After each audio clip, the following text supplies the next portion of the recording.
se a matriz satisfaz essa equação, ela possui inversa e a inversa é a sua transposta. As matrizes que obedecem a esta equação, ou esta, são todas equivalentes, tá? Tudo aqui são afirmações equivalentes. Então, uma matriz que obedeça a esta equação, por exemplo, é chamada de matriz ortogonal. Vamos ver um exemplo simples de matriz ortogonal. Imaginem uma rotação no plano.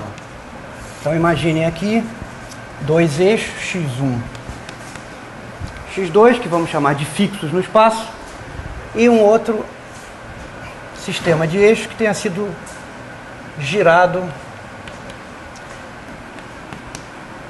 em relação ao sistema x1, x2. Suponhamos que φ seja o ângulo de rotação. Tá? É esse mesmo ângulo aqui, né? Como vocês já sabem, as novas coordenadas, em termos das coordenadas originais, se escrevem assim, ó. x1 e x2 são as componentes do vetor posição de um ponto qualquer do plano, tá bom? Em relação ao sistema sigma. X'I1 e X'I2 são as componentes desse vetor relativas ao sistema sigma'. Então, neste caso de rotações no plano, vocês veem que a matriz A, que é formada por esses coeficientes que relacionam as componentes transformadas desse vetor com as componentes originais, tem esses elementos aqui, ó.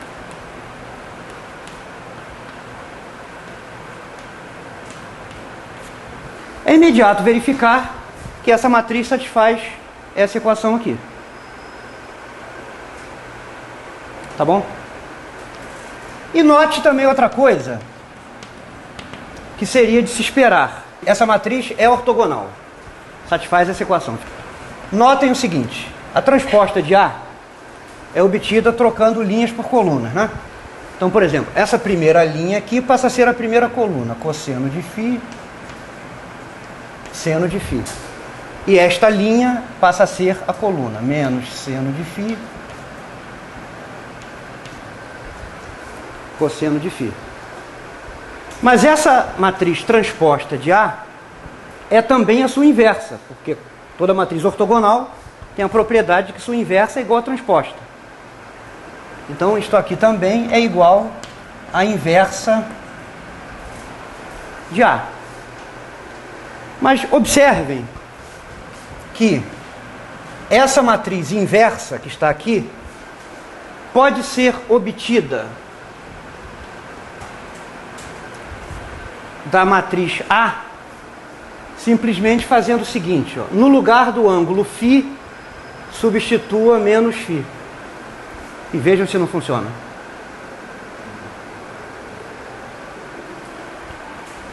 Trocando φ por menos φ, o cosseno não muda, é uma função par. O seno é ímpar, aparece esse sinal.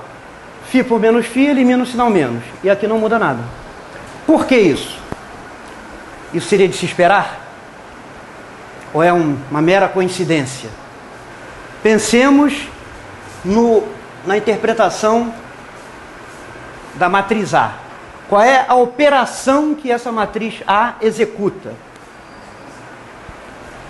A matriz A aplicada aos eixos x1, x2 leva nos eixos x'1, x'2.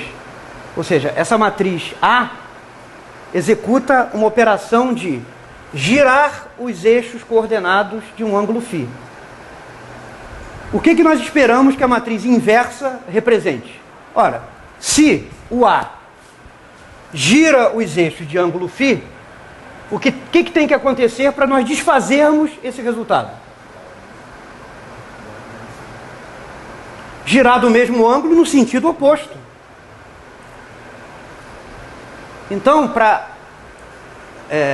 nós obtermos a inversa da matriz que gira os eixos de um ângulo no sentido anti-horário igual a φ, nós temos que multiplicar por essa mesma matriz que representa esta operação, só que a matriz deve executar uma rotação de um ângulo menos φ, que é uma rotação de um ângulo de mesmo valor no sentido horário.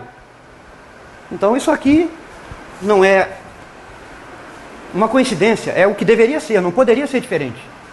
Agora vejamos o que acontece quando nós consideramos duas rotações sucessivas. Imagine que nós tenhamos um sistema de eixos sigma, aí por meio de uma rotação executada por uma matriz ortogonal B, nós chegamos a um sistema de eixo sigma', e suponha que agora o sistema sigma' sofre uma segunda rotação que leve num sistema de eixos sigma duas linhas. E a matriz que executa essa segunda operação seja A. Tá? Então isso aqui são rotações sucessivas. As componentes de um vetor qualquer relativas à base sigma'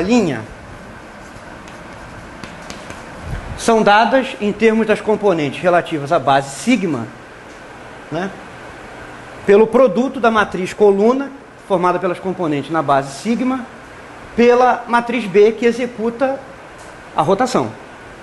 Então, G sigma' é B, G sigma. Idem para G sigma duas linhas, que é o produto da matriz A, que executa essa operação de rotação, pelas componentes do vetor em relação à base sigma'. Certo? Se nós combinarmos... Agora, nós podemos nos perguntar o seguinte: essas duas rotações sucessivas podem ser consideradas como uma única rotação que leva dos eixos sigma em sigma duas linhas. Então podemos nos perguntar, qual é a matriz que executa essa operação direta de sigma para sigma duas linhas? Tá bom? Nós podemos responder a essa pergunta combinando essas equações aqui, ó. Observe, G sigma duas linhas é igual a A vezes G sigma', mais G sigma' é B vezes G sigma. Então isso aqui é A,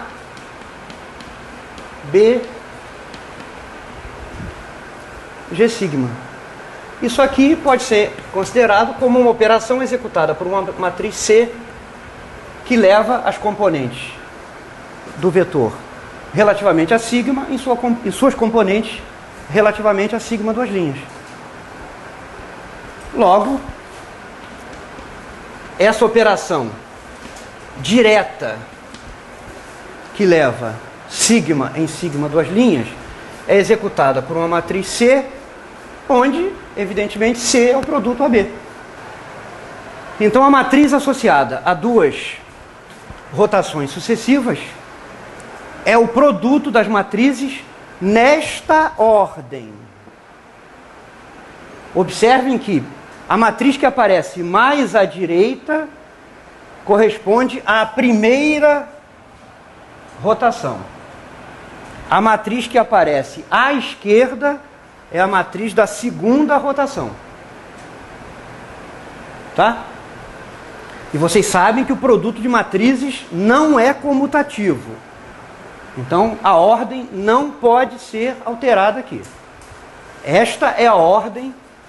Então, se forem feitas 10 rotações sucessivas, a matriz que corresponde a essas 10 rotações sucessivas será o produto das 10 matrizes individuais na ordem em que a matriz associada à primeira rotação aparece mais à direita, em seguida da segunda, da terceira e assim por diante, da direita para a esquerda.